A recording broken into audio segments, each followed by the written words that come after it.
Hello friends, সবাইকে very very good evening. সবাই কেমন আছো? আশা করি সবাই ভালো আছো এবং সুস্থ আছে। তো বিঘ্নিত ব্লগসে তোমাদের সবাইকে অনেক অনেক স্বাগত, অনেক ভালোবাসা দিয়ে আরেকটা নতুন ব্লগ নিয়ে চলে এলাম। যে যেখান থেকে দেখছো ব্লগটা, তোমাদের সবাইকে অসংখ্য ধন্যবাদ, অনেক অনেক ভালোবাসা।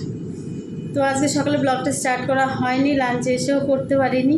তো ভাবলাম ডিউটি থেকে চলে এসেছি আর ব্লগটা একটু স্টার্ট করিনি। ঘরে এসেছি, হয়ে গেল 8 ঘন্টার মতন হয়ে গেল।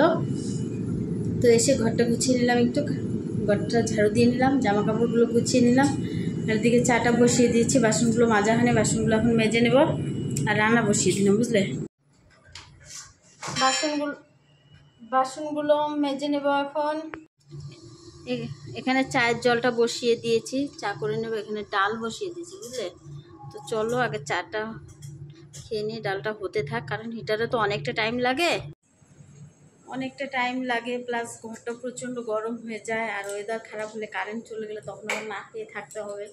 তো নানান চিন্তা করে, বাবানের পরীক্ষা শুরু হয়ে গেছে, তোকে নিয়ে একটু বসতে হবে। তো সেই কারণে ভাবলাম চাটা বসিয়ে দিই আর ডালটা বসিয়ে দিই।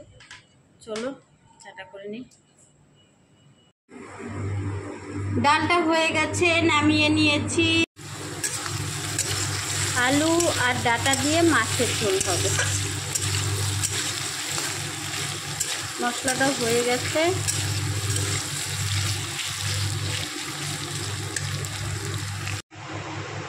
মাছের ঝোলটা হয়ে গেছে, তো চলো এবার নামিয়ে নিই আর ভাতটাও বসিয়ে দেই।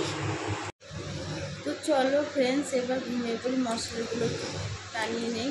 প্রচণ্ড ঘুম করছে, বুঝতে পারছি না, কয়েকদিন থেকে 12টা সাড়ে 12টা বাজলে আমি বসেই থাকতে পারছি না।